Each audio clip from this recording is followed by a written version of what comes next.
The Celestial Empire, or Points and Pickings of Information about China and the Chinese, by George Mogridge. Chapter 26. Chinese Husbandry, Inventions and Arts and Sciences. As I told you a little about Chinese husbandry in describing Dane's Island, so you will not run into the error of supposing that a celestial ploughman has half a dozen sleek-skinned horses to help him, and a hopeful young chopstick to drive them. No. He has to rip up the earth with his share in a different manner, but for all this, he makes excellent tillage. Of all influences that operate on human beings, that of necessity is the strongest, and there is very little doubt that the high state of cultivation in which the land of the Celestial Empire is found has been brought about by this influential cause. Man can do without luxuries, but he cannot dispense with food. Industry and improvement in cultivating the earth have been induced by the natural wants of the people. It has been said that, in years gone by, the different orders of men ranked thus. First came sages, wise men who cultivated the mind, then shepherds and cattle breeders, then manufacturers who greatly extended human comforts, and lastly, merchants, those who disposed of the commodities produced by the former. Of later years, the shepherd has given place to the husbandman, who is able to produce from the same space of ground more than the former for the supply of human necessities. The wisest and best men that China ever produced paid great attention to agriculture, and in doing so laid the best foundation for the peace and security of the empire, so far as its own population was concerned. Such a state of things, however, rendered the empire more helpless in a struggle with a foreign foe. The feeble resistance made by the Chinese against the British is a proof how far behind European powers they are in the tactics of war. The following extract from a talented work called The Fang Kui in China well describes the annual ceremony for the encouragement of agriculture. In order to impress the minds of the populace with the importance of this branch of industry, an annual observance was instituted more than 2,000 years ago.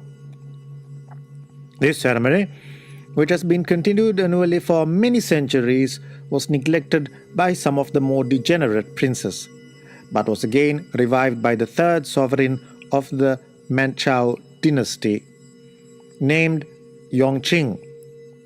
Every year, on the 24th day of the second moon corresponding to our month of February, this ceremony takes place. The emperor himself takes a part in one of the ceremonials, while the viceroys and other grand mandarins superintend its management in the provinces. His Celestial Majesty prepares himself for it by fasting 3 days and performing a great number of minor ceremonies. He then repairs to the appointed spot, which is a field set apart for the purpose, in the enclosure which surrounds the Temple of the Earth, accompanied by 3 princes, 9 presidents of the high tribunals, and 40 old, and the same number of young husbandmen.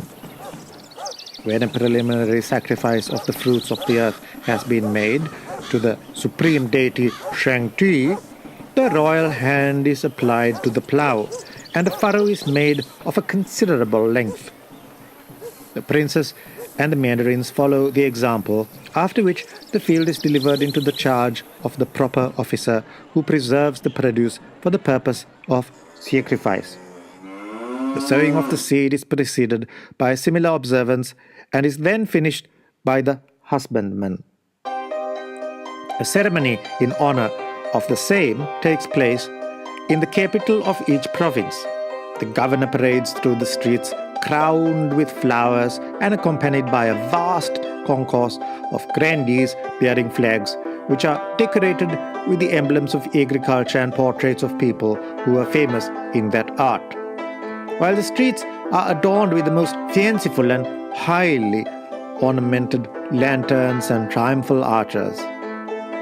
Figures in clay and porcelain are paraded through the streets and often are novel and ingenious.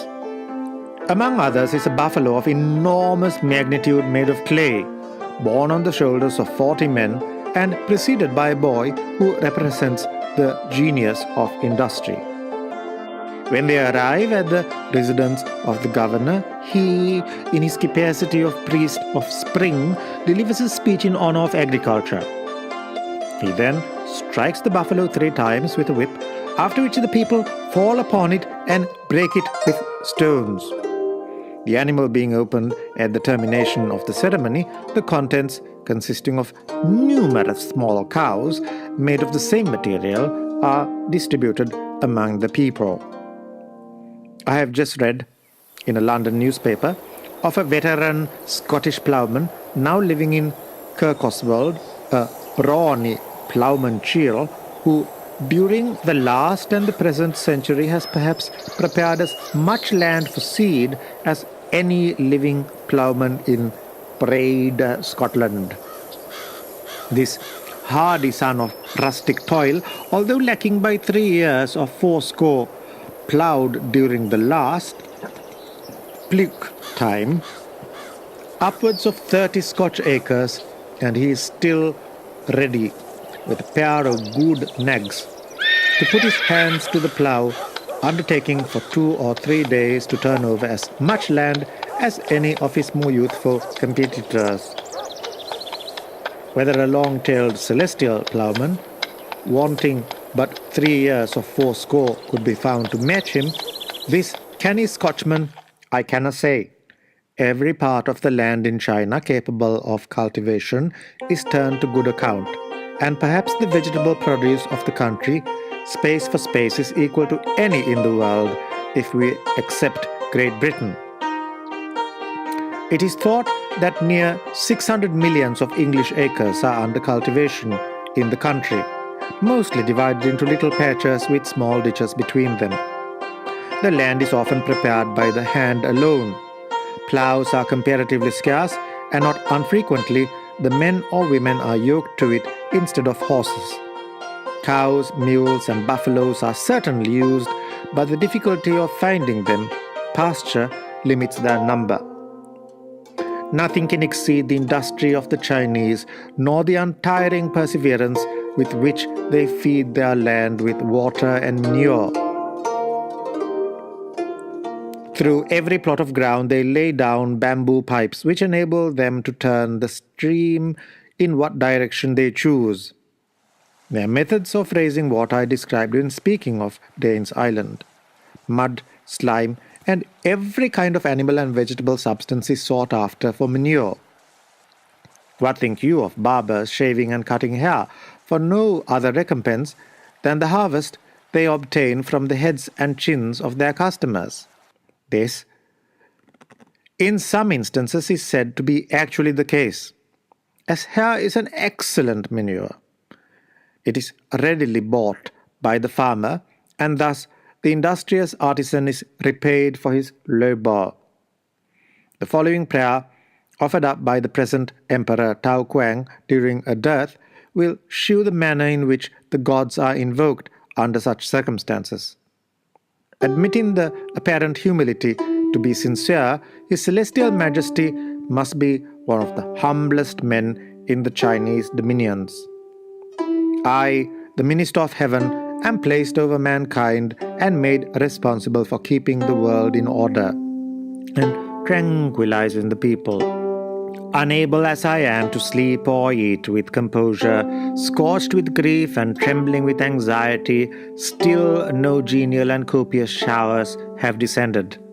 I ask myself whether in sacrificial services I have been remiss, whether pride and prodigality have had a place in my heart, springing up there unobserved, whether from length of time I have become careless in the affairs of government, whether I have uttered irreverent words and deserved reprehension, whether perfect equity has been obtained in conferring rewards and inflicting punishments, whether in raising mausoleums and laying out gardens I have distressed the people and wasted property, whether in the appointment of officers I have failed to obtain fit persons and thereby rendered government vexatious to the people, whether the oppressed have found no means of appeal, whether the largesses conferred on the afflicted southern provinces were properly applied or the people left to die in the ditches. Prostrate, I beg imperial heaven to pardon my ignorance and dullness and to grant me self-renovation, for myriads of innocent people are involved by me, a single man. My sins are so numerous that it is hopeless to escape their consequences. Summer is past and autumn arrived. To wait longer is impossible. Prostrate, I implore imperial heaven to grant a gracious deliverance. The Chinese have credit for the inventions of gunpowder, the mariner's compass, and printing. But their knowledge of these and the uses to which they apply them appear to be stationary. A Chinaman knows about as much of them as his great-grandfather did, and no more. Arts and sciences do not flourish in the Celestial Empire. The sculpture of the Chinese is rude and effective in proportion. In drawing and painting, they have skill, but it does not consist in the truthfulness of representation. Shades they undervalue, perspective they neglect, and a certain mechanical stiffness is visible in all their productions. Their music is worse than their painting. For notes not being in common use, it is difficult to make out an air. Gongs, drums, cymbals, and pipes, trumpets, horns, guitars, violins, dulcimers, flutes, and clarionets they certainly have. But as certainly they do not excel in the use of them. They have no Handels and Haydns as composers, and no Purkisers and Paganinis as performers. The sons of Confucius by no means surpass in architecture. They have a great number of architects, such as they are, but a Sir Christopher Wren is not to be found among them. And though many of their temples and pagodas are magnificent in their decorations, it would sadly puzzle the cleverest temple builder in the empire to find out the way of building a St. Peter's or a St. Paul's. Much cannot be said for Chinese medicine and surgery, for doctors trust to astrology in the management of a patient as much as they do to either of them, and their ignorance of anatomy is profound. They have some, but not much knowledge of arithmetic and astronomy, and in geometry they are sadly deficient. Classing as they do their knowledge under the three heads of heaven, earth, and man, there is much in each department for them to attain. There is a Chinese book called A Golden Mirror of the Most Approved Medical Practice. All the medical books that could be collected in the empire were put in requisition to form this work, and I doubt not it is a very curious production. I meant to give you a description, which I lately met with, of a series of Chinese paintings after the manner of Hogarth. There are 6 of them in the series, and they set forth an excellent moral. The account given of them is as follows. The son of a gentleman of fortune, his father dying whilst he was yet but a youth, comes into possession of the whole family estate. The young man, however, having no inclination for business or books, gives himself up to smoking opium and to profligacy. In a little time his whole patrimony is squandered, and he becomes entirely dependent upon the labor of his wife and child for his daily food. Their poverty and misery are extreme. Number 1. This picture represents the young man at home, richly attired in perfect health and vigor of youth. An elegant foreign clock stands on a marble table behind him. On his right is a chest of treasure, gold and silver.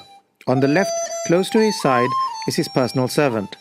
And at a little distance, a man whom he keeps constantly in his employ, preparing the drug for use from the crude article purchased and brought to the house. Number 2. In this, he is reclining on a superb sofa with a pipe in his mouth, surrounded by courtesans, 2 of whom are young. In the character of musicians, his money now goes without any regard to its amount. Number 3. After no very long period of indulgence, his appetite for the drug is insatiable, and his countenance yellow and haggard. Emaciated, shoulders high, teeth naked, face black, dozing from morning till night, he becomes utterly inactive.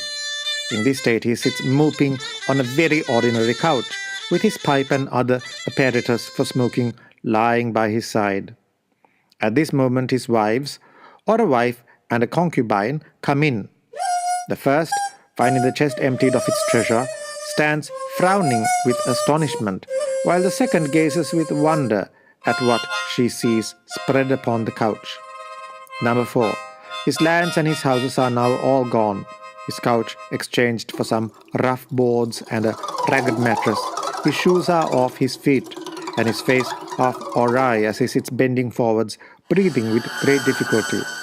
His wife and child stand before him, poverty-stricken, suffering from hunger, the one, in anger, having dashed on the floor all his apparatus for smoking, while the little son, unconscious of any harm, is clapping his hands and laughing at the sport.